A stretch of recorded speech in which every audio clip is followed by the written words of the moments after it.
Après plusieurs semaines d'enquête, de surveillance et de coordination méticuleuse, les services de sécurité algériens ont réussi à mettre fin à la cavale de Hicham El Ouarani, un individu tristement célèbre pour ses activités illégales et son influence dans les bandes de quartier. L'opération, menée avec une précision remarquable, a été rendue possible grâce à la coopération exemplaire entre les forces de l'ordre et des citoyens vigilants. Selon les autorités, El Ouarani a été arrêté alors qu'il tentait de fuir entre les wilayas de Clef et de Médéa, après des jours de traque et d'investigations intensives. Il a été interpellé sans incident, en compagnie de l'un de ses complices, celui-là même qui filmait les vidéos ayant suscité une large polémique sur les réseaux sociaux. Cette arrestation, largement saluée par la population, est perçue comme une victoire du peuple conscient et de l'état de droit. Pour beaucoup d'Algériens, la capture de Hicham El Ouarani marque le début d'une véritable guerre contre la criminalité urbaine, un phénomène qui, depuis des années, empoisonne la vie de nombreux quartiers à travers le pays.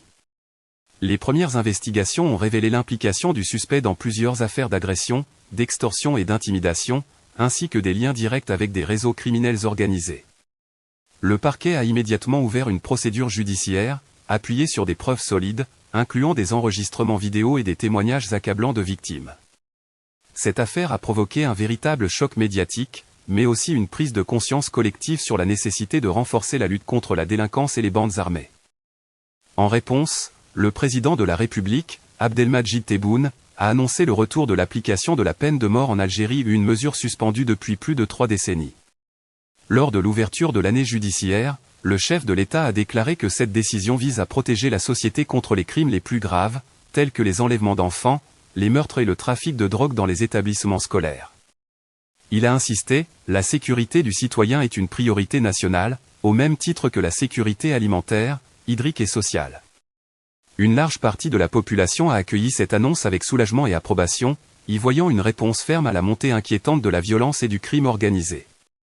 Les analystes y voient un signal fort de la volonté de l'État de restaurer l'autorité de la loi et la confiance du peuple dans la justice.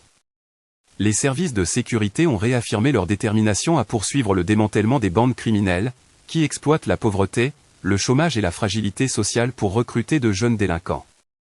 Désormais, toute personne impliquée dans ces réseaux s'expose à des peines pouvant aller jusqu'à 35 ans de prison, voire à la peine capitale en cas d'atteinte grave à la vie d'autrui ou à la sécurité nationale. Dans tout le pays, des voix citoyennes se sont élevées pour saluer le travail des forces de l'ordre, appelant à une coopération continue entre la population et les autorités pour signaler tout comportement suspect. Pour les observateurs, cette affaire ne marque pas la fin d'un combat, mais bien le début d'une lutte longue et déterminée contre la criminalité urbaine. Le gouvernement prépare d'ailleurs une stratégie nationale globale, alliant sécurité, justice et action sociale, pour s'attaquer non seulement aux effets visibles de la délinquance, mais aussi à ses causes profondes, désœuvrement, déscolarisation et perte de repères.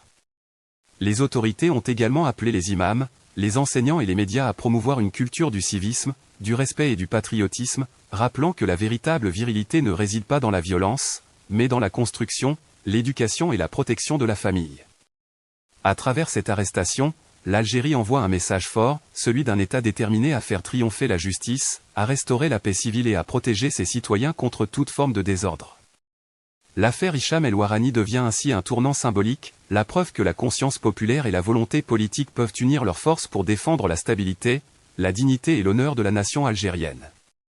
En conclusion, cette arrestation ne représente pas seulement la fin d'une cavale individuelle, mais le début d'une nouvelle ère pour l'Algérie, une Algérie forte de sa justice, unie dans sa conscience, et déterminée à faire régner la loi au nom du peuple, et pour le peuple.